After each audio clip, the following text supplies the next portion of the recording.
क्या आप जानते हैं, जिस ग्रंथ को आज हम रामायण कहते हैं, उसे लिखने वाला व्यक्ति कभी एक निर्दयी डाकू हुआ करता था। हां, महर्षि वाल्मीकि, जिन्होंने मर्यादा पुरुषोत्तम राम को अमर बना दिया, उनका जन्म एक महान ऋषि के रूप में नहीं, बल्कि एक पापी के रूप में हुआ था। वाल्मीकि का नाम पहले था रत्नाकर, जंगलों में रहने वाला, राहगीरों को लूटने वाला एक निर्दयी डाकू। उसका जीवन केवल एक लक्ष्य पर टिका था, अपने परिवार का पेट भरना। लूट, हिंसा और पाप, यही उसका संसार था। लेकिन उसे नहीं पता था कि उसका सबसे बड़ा पाप अब भी उजागर होना बाकी है।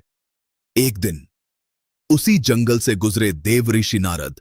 रत्नाकर ने उन्हें भी लूटना चाहा।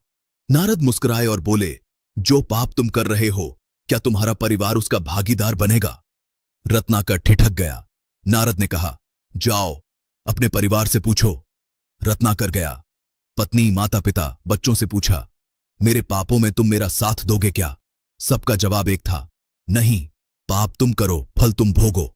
उस पल रत्नाकर टूट गया।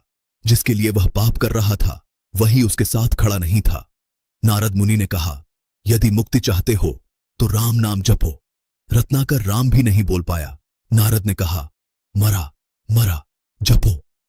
वर्षों तक वह ध्यान में बैठा रहा। उसके शरीर पर दीमक की वाल्मीकि बाम्बी बन गई। और तभी रत्नाकर नहीं रहा। जन्म हुआ महर्षि वाल्मीकि का।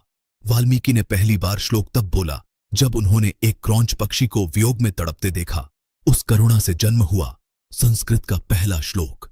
ब्रह्मा जी ने स्वयं आकर कहा, तुम राम कथा लिखोगे। वाल्मीकि ने लिखा, रामायण, राम का जीवन, धर्म, त्याग और मर्यादा का मार्ग। सीता माता के पुत्र लव और कुश को वाल्मीकि ने ही आश्रम में पाला। उन्हीं के मुख से रामायण का गान हुआ। एक डाकू ऋषि बना और ऋषि युगों तक अमर हो गया। महर्षि वाल्मीकि हमें सिखाते हैं, कोई जन्म से महान नहीं होता, महान बनना पड़ता है। अगर एक डाकू रामायण लिख सकता है तो आपका परिवर्तन क्यों असंभव हो? जय श्री राम। नमन है महर्षि वाल्मीकि को।